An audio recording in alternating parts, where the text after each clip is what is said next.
Kinésio est un podcast dédié à la kinésiologie et qui a pour ambition d'explorer cette pratique alliant corps et esprit. Destiné à tous, des praticiens ou curieux, il aborde divers sujets, des techniques de kinésiologie aux témoignages inspirants de transformation personnelle. Avec des invités experts et praticiens, le podcast met en lumière comment la kinésiologie peut aider à gérer le stress, améliorer la performance et favoriser un équilibre harmonieux. Rejoignez cette aventure pour enrichir votre compréhension de la kinésiologie et découvrir ses bienfaits pour une vie plus épanouissante. Dans ce nouvel épisode de Parlons Kinésio, j'avais envie de vous emmener à la découverte d'une pratique qui allie l'héritage transgénérationnel et l'exploration de cet héritage à travers la kinésiologie. Pour cela, j'ai le plaisir d'avoir pour invitée Isabelle Hédou, kinésiologue, formatrice et créatrice de la kinésiologie familiale et transgénérationnelle. Depuis plus de 25 ans, Isabelle explore avec passion les liens entre le corps, les émotions et les mémoires familiales. Formée auprès de grands noms comme Daniel Whiteside, Jean-Claude et Rabia Guillard, ainsi qu'aux constellations familiales et à la psychogénéalogie, elle a su tisser une approche unique et profondément humaine. Son travail allie précision, sensibilité et transmission à travers un cursus complet destiné aux thérapeutes souhaitant accompagner la libération des mémoires familiales. Responsable pédagogique chez Corevi et vice-présidente de la Fédération française de kinésiologie, Isabelle œuvre pour une kinésiologie éthique, professionnelle et ancrée dans le cœur. Merci beaucoup Isabelle d'être avec moi aujourd'hui pour ce nouvel épisode. Merci à toi Asma de m'accueillir. Pour commencer Isabelle, pourrais-tu nous parler de toi et de ce qui t'a conduit vers la kinésiologie il y a plus de 25 ans ? Tout à fait. Eh bien, en fait, je travaillais à l'époque dans une grande agence de publicité à Paris et j'ai eu un gros chagrin d'amour qui a fait que vraiment ça a été une grosse chute aux enfers suite à une rupture amoureuse. Et tout le monde me disait ah il faut que tu ailles te faire aider, va voir un psy, etc. Et dans la pub, tout le monde avait un psy et je trouvais qu'ils allaient pas mieux. Bon, ce qui veut pas dire qu'il faut pas aller voir un psy, hein, c'est évidemment très bien, mais moi je voyais qu'ils avaient des psys depuis 10 ans et je trouvais qu'ils n'allaient pas mieux. Un jour, une de mes meilleures amies me dit ah écoute, on m'a parlé d'une dame qui travaille sur les émotions du passé, qui va déprogrammer ses émotions, etc. J'ai pensé à toi, etc. Et donc, je me retrouve chez une kinésiologue.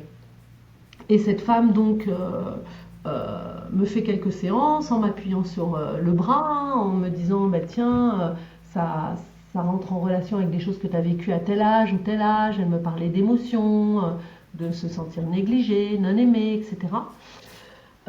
Et en quelques mois, j'ai trouvé un équilibre fabuleux. Donc, au début, c'est la curiosité qui m'a amenée à la kinésiologie. Je voulais comprendre comment ça fonctionnait. Elle appuyait sur mon bras, elle avait accès à plein de choses que même moi, je ne me souvenais pas. Donc, vraiment, ça m'a intriguée. Et donc, j'ai commencé à faire quelques modules pour comprendre ce fameux test musculaire et comprendre comment on avait accès à toutes ces informations. Et donc, je suis allée de module en module parce que j'ai trouvé ça tellement passionnant que toujours plus, quoi. J'avais envie d'en découvrir plus, d'en savoir plus. Et puis, nos profs nous disaient entraînez-vous, entraînez-vous. Donc, je me suis entraînée sur des copains. Et puis, ils étaient très satisfaits. Donc, ils ont commencé à m'appeler en me disant oh là là, j'ai une amie qui va pas bien, j'ai pensé à toi. Est-ce que tu voudrais pas la prendre, lui faire une petite séance et puis là, je me suis dit, attends, ça commence à devenir sérieux quand même. Donc j'ai décidé de refaire toute ma formation, pas en touriste cette fois, de manière pro, en me disant, attends, je vais peut-être en faire mon métier, ou en tout cas, je vais faire des séances à des gens que je ne connais pas. Donc j'ai recommencé tout le cursus pour proposer de la kinésiologie de qualité, j'ai envie de dire. Voilà comment j'ai découvert la kinésio. J'aime beaucoup les histoires de découverte de kinésiologie parce que ça passe souvent par une épreuve personnelle et on se rend compte que, j'ai envie de dire par miracle, il se passe des choses incroyables et que derrière, il y a une passion qui naît. Tu as eu la chance d'être formé par Daniel Whiteside, l'un des fondateurs du concept 3 en 1 ou 3 in 1 Concepts. Qu'est-ce que cette rencontre a représenté pour toi et qu'en as-tu retenu dans ta pratique aujourd'hui? J'ai envie de dire, respirer, ça fait du bien. Il disait tout le temps ça dans les cours. Et surtout, il a déclenché chez moi la passion de la kinésiologie, hein. Il m'a appris à travailler depuis mon cœur, même si je l'ai compris que bien plus tard. Il était très créatif. Il s'est évidemment pas arrêté à 3-in-1 concept. Il a été bien plus loin. Il continuait à créer de nouveaux modules. Je me souviens notamment un des derniers modules auquel j'ai assisté avec lui, qui était homme contre homme et femme contre femme. Et je me suis dit que peut-être son exemple m'a autorisé aujourd'hui à créer ce nouveau cursus en kinésiologie familiale et transgénérationnelle. C'est aussi quelque chose que j'ai retrouvé plus tard chez Jean-Claude et Rabia Guyard, hein, qui ont développé des branches comme la kinésiologie énergétique ou la kinésiologie relationnelle. La kinésio, c'est une pratique, une méthode très jeune, avec encore un énorme potentiel à développer. Et je crois que ces personnes-là avaient le courage de continuer à développer des choses et ça m'a peut-être donné envie de continuer dans leur pas, j'ai envie de dire. Mais comme tu viens de dire, tu as été aussi formé par Jean-Claude et Rabia Guyard donc à l'ECMA et tu as exploré d'autres approches comme les constellations familiales et la psychogénéalogie. Qu'est-ce qui t'a touché dans ces pratiques et comment elles ont enrichi ton regard sur le corps et la mémoire? En fait, j'ai découvert les constellations familiales il y a longtemps, hein, en 2003. C'est là où j'ai décidé de m'y former. Donc, c'était la période où je refaisais ma deuxième formation complète en kinésiologie. Et j'ai trouvé que c'était extrêmement complémentaire. Et puis par la suite, j'ai voulu me former naturellement à la psychogénéalogie. Depuis toute petite, j'ai toujours adoré les histoires. Et l'histoire en général. Enfant, j'adorais écouter mon père qui me racontait son enfance ou ce qu'il faisait pendant la Deuxième Guerre mondiale.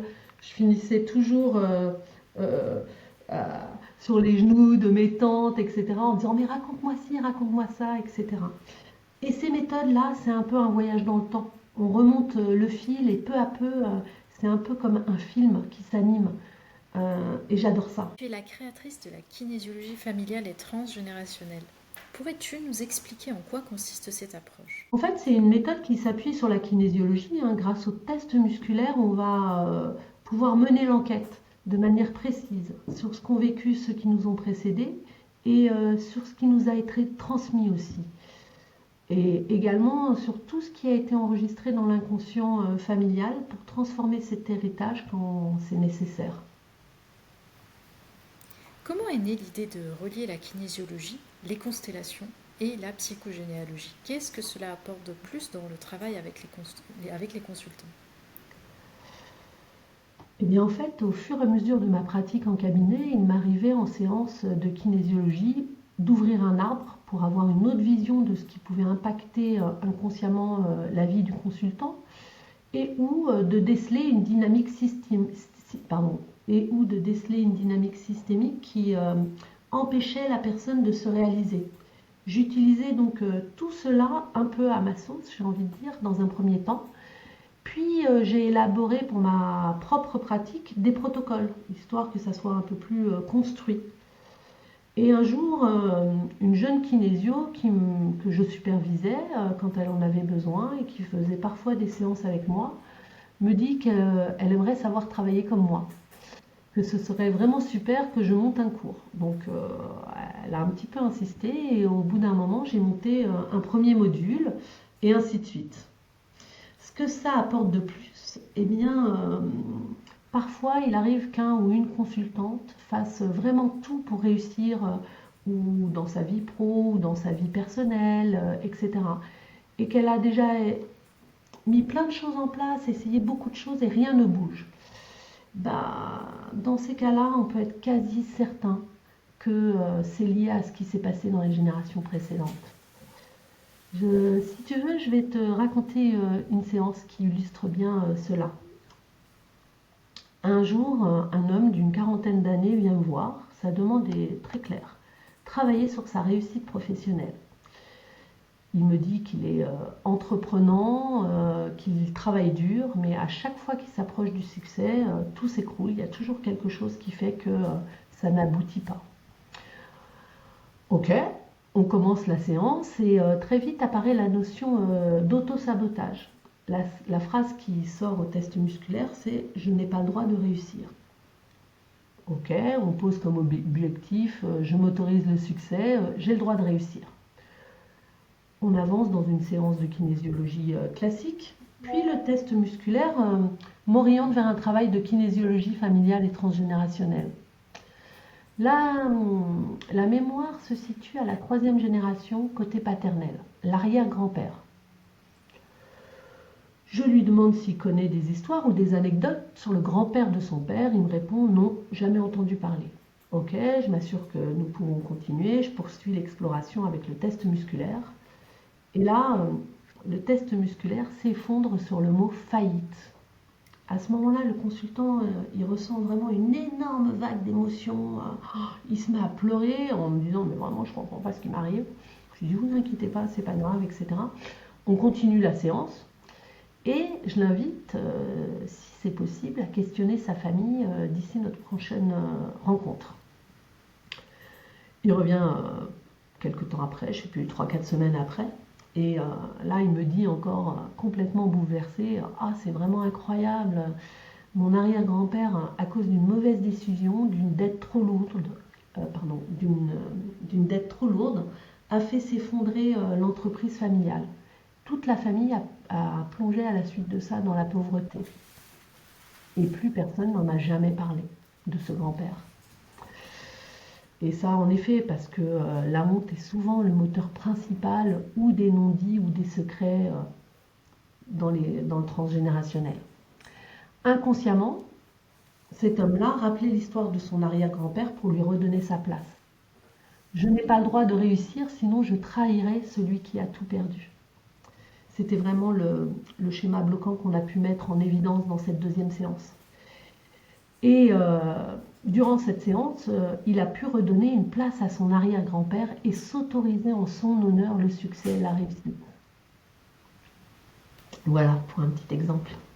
C'est vraiment passionnant de voir comment on peut allier ces 2 puissants outils. Et comme tu viens de dire, en fait, ça doit venir, je pense, aussi du consultant, de se dire que à travers son parcours, il a essayé d'explorer un peu ses propres blocages, ses propres émotions, sa propre histoire, et qu'à un moment donné, quand ça bloque, et que là, il va falloir aller un peu au-delà de sa propre histoire et d'essayer de comprendre celle de sa famille. Donc pour D'où revenir on un vient. peu, oui, Pardon, ouais, c'est vraiment d'où on vient, tu vois, qu'est-ce qui nous a construit et qu'est-ce qu'on a enregistré à travers ces transmissions, en fait, souvent inconscientes, hein, évidemment. et c'est aussi, je pense, en tout cas, moi je le sens comme ça, c'est honorer l'héritage familial quelque part. C'est malgré cette épreuve-là, il faut mettre la lumière sur ce qui se passe et ne pas être dans cette dualité. Ça c'était une bonne chose, ça c'était une mauvaise chose. On est vraiment dans le honorer l'histoire Exactement. de sa Passer famille. au-dessus de la morale, parce qu'on voit, et on le voit dans les cours de transgé, que cette morale, elle évolue au fil du temps et des siècles. Pour revenir au parcours kinésiologie familiale et transgénérationnelle, euh, à qui ça s'adresse concrètement? Est-ce que c'est réservé uniquement aux kinésiologues ou est-ce que tu l'ouvres à d'autres professionnels de la relation d'aide? Alors, il est principalement destiné aux kinésiologues ou aux élèves en cours de formation, mais également ouvert aux psychologues, aux coachs, aux éducateurs. J'ai eu pas mal de psychologues qui ont suivi ces cours et ça leur a vraiment apporté dans leur pratique. Euh, et en termes de contenu de formation, est-ce que tu peux nous décrire un petit peu comment se déroule le cursus, quelles sont les étapes clés, quelles sont les transformations que tu as pu observer chez les participants? C'est vraiment un cursus complet en présentiel où on va étudier le fonctionnement de la famille et de ses loyautés ainsi que toutes les dynamiques qui en découlent. Comme par exemple quand un enfant se sacrifie pour, entre guillemets, sauver ou soulager sa mère. J'illustre parfois par des constellations familiales certaines de ces dynamiques pour que les kinésiologues puissent avoir une vision plus large et ressentir cela aussi avec leur corps, ce qui amène une autre compréhension. Non seulement cela va permettre de libérer certains schémas bloquants, comme j'ai pas le droit de réussir, venus des générations précédentes, mais les élèves vont aussi pouvoir travailler sur des problématiques familiales de tous les jours. Euh, Par exemple, un petit garçon qui, après la séparation de ses parents, va prendre la place de papa auprès de maman pour, entre guillemets, encore une fois, remplir ce vide.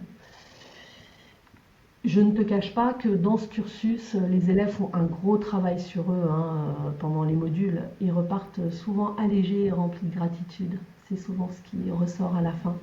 Je dis souvent en cours que notre job, c'est d'aller chercher le caillou qui empêche l'amour de circuler dans le système. Et évidemment, quand on enlève ce caillou, il y a de grandes chances qu'on se prenne une grande vague d'amour. J'aime beaucoup cette Mais, phrase, le petit caillou qui empêche l'amour de circuler. et oui, souvent, Mm. il y a ces choses-là. J'allais dire tu verras, non, j'en sais rien, mais si un jour tu fais les cours, tu verras. Mais voilà, mais l'un des principaux retours que me font les élèves, c'est qu'ils l'intègrent vraiment très rapidement dans leur séance et qu'il y a des résultats magnifiques. Tu es également responsable pédagogique chez Corévi. C'est vrai qu'on n'en a pas parlé au début du podcast. Comment est née cette école et quelle valeur porte-t-elle aujourd'hui dans le monde de la kinésiologie? Alors, cette école, elle est née d'un désir de proposer des formations qui permettent aux kinésiologues de vivre de leur activité. Donc, avec des modules qui sont vraiment adaptés aux demandes réelles des consultants qui viennent en cabinet. Pourquoi? Parce qu'il y a des kinésiologues qui font des formations et qui n'ont pas de clients, qui n'en vivent pas. Et donc, ils s'arrêtent. Au bout d'un an ou deux, ils arrêtent tout. Et il y a des kinésiologues qui ont 2, 3, 4, 6 mois de rendez-vous d'avance. Pourquoi? Parce que la qualité de la formation dispensée par des formateurs formés pour être formateurs et qui pratiquent en cabinet va faire la différence. J'ai investi beaucoup, beaucoup de temps pour me former à être formatrice. Et tous les formateurs chez Corévi pratiquent en cabinet, mais ont aussi été formés à faire de la formation. Notre objectif chez Corévi, c'est vraiment pas de former un max de kinésiologues en très peu de temps, qui n'auront pas de clientèle et qui abandonneront au bout de 2 ans. C'est ce qui se passe régulièrement, notamment dans les écoles fast-food. Notre objectif, c'est de former des kinésiologues qui vont faire non seulement des belles séances, mais qui vont vivre de leur activité. Nous, on a vécu 20 ans de la kinésio, et d'autres non, quoi, si je peux C'est dire euh, ça. c'est vraiment très important ce que tu dis, Isabelle. C'est comment dire c'est pas que la boîte à outils finalement qui intéresse les consultants, c'est aussi la personne. Donc si on a devant nous une personne qui est complètement alignée, qui a elle-même fait le travail sur elle et qui sait utiliser sa boîte à outils, on vient vers la personne d'abord parce qu'on se sent bien, on se sent en confiance. Et c'est important aussi, je pense, de le souligner. Tout à fait. Proposer une formation où les élèves sont réellement accompagnés, hein, afin qu'ils puissent réussir leur reconversion, c'est vraiment quelque chose qui nous anime fort chez Corévi, hein. Et ça ne se fait pas en 300 heures ou en 3 ou 6 mois, et encore moins en visio ou en e-learning. Ça se fait en présentiel avec un minimum de 600 heures. Nos stagiaires, quand ils passent leurs examens, ils font déjà entre 20, 30 et parfois 50 séances par mois. Ce qui n'existe pas dans les écoles, évidemment, où ils font de l'abattage et où il y a très peu de suivi individuel. Le e-learning, ça peut être un outil d'accompagnement, hein, je ne suis pas contre. Mais en aucun cas, c'est un substitut à une formation en présentiel. Euh, En présentiel, les élèves ils pratiquent beaucoup, ce qui leur apporte évidemment par la suite de l'assurance au fur et à mesure dans leur pratique, dans leur déroulé de séance. Et puis du coup, ils pratiquent aussi beaucoup sur eux. Et ça permet d'aller lever pas mal de petits blocages. Le petit caillou qui permet à l'amour de circuler, comme tu disais tout à l'heure. Euh, Est-ce que tu pourrais nous partager quelques nouveautés ou des événements à venir que tu voudrais transmettre à nos auditeurs, comme des actualités, des projets ou des nouvelles formations? Eh bien oui, il y a vraiment ce cursus complet en kinésiologie familiale et transgénérationnelle que vous retrouverez dans les écoles de corps et vie, hein, que ce soit à Montereau, à Dijon, à Biarritz ou à Rennes, mais que je donne aussi en tant que formatrice indépendante. Et là, vous me retrouverez sur Lyon ou sur Toulouse. Je vais proposer également une série de cours en visio en psychogénéalogie autour de ouvrir son arbre et plein de connaissances qui peuvent être très utiles en complément des cours de kinésiologie familiale et transgénérationnelle. Et pour ceux qui s'intéressent à cette formation-là, je vous mettrai toutes les dates dans les show notes de cet épisode. Pour conclure, Isabelle, aurais-tu un ou deux livres à recommander à ceux qui souhaitent approfondir le lien entre le corps, les émotions et les mémoires familiales? Oh, j'en aurai des centaines, mais on va commencer tranquille. Donc, évidemment, si vous n'avez pas lu Aïe mes aïeux de Anne Chancelin Schustenberg, c'est vraiment un incontournable. Euh, Dernièrement, j'ai lu un roman, La carte postale de Anne Berest, euh, qui est très chouette. C'est vraiment son histoire à elle. Euh, Elle la raconte de façon sous la forme d'un roman, donc c'est très agréable à lire. En fait, un jour, elle reçoit une carte postale énigmatique et décide de mener une enquête à l'aide de sa mère. Et ben, c'est vraiment ce qu'on fait en kinésio familiale et transgénérationnelle. On va mener l'enquête parfois avec les membres de la famille, mais aussi grâce aux tests musculaires. Euh, et puis un autre livre que j'aime beaucoup, c'est J'ai mal à mes ancêtres de Patrice Van Hersel et Catherine Maillard. Et puis je vous propose aussi deux petits films. C'est sympa aussi de temps en temps de regarder des films. Deux de Cédric Clapiche. Un, L'Avenue de l'avenir, qui est sorti il n'y a pas très longtemps, qui est un joli clin d'œil. Et un autre qui s'appelle Ce qui nous lie. Euh, c'est l'histoire d'une fratrie qui se retrouve à la mort de leur père. Euh, voilà, et bon, j'en raconte pas plus. Merci beaucoup Isabelle pour ton temps aujourd'hui et pour ton partage. Euh, j'ai beaucoup aimé ton parcours, ta découverte de la kinésiologie et puis tout ce que tu offres aujourd'hui à travers la kinésiologie familiale et transgénérationnelle. Je pense que ça amène une dimension beaucoup plus intéressante à la kinésiologie en tout cas. Et je crois que les gens qui vont consulter vont bien le sentir et vont voir des choses bouger aussi. Donc je te remercie pour ton temps et puis comme je disais tout à l'heure, je mettrai les liens vers les informations pour que nos auditeurs puissent accéder aux dates, aux prochaines dates de formation et également tous les conseils de lecture et de films que tu viens de partager avec nous aujourd'hui. À très bientôt. À très bientôt, Asma. Merci beaucoup pour ton invitation et j'ai adoré passer ce moment avec toi. C'était un grand plaisir.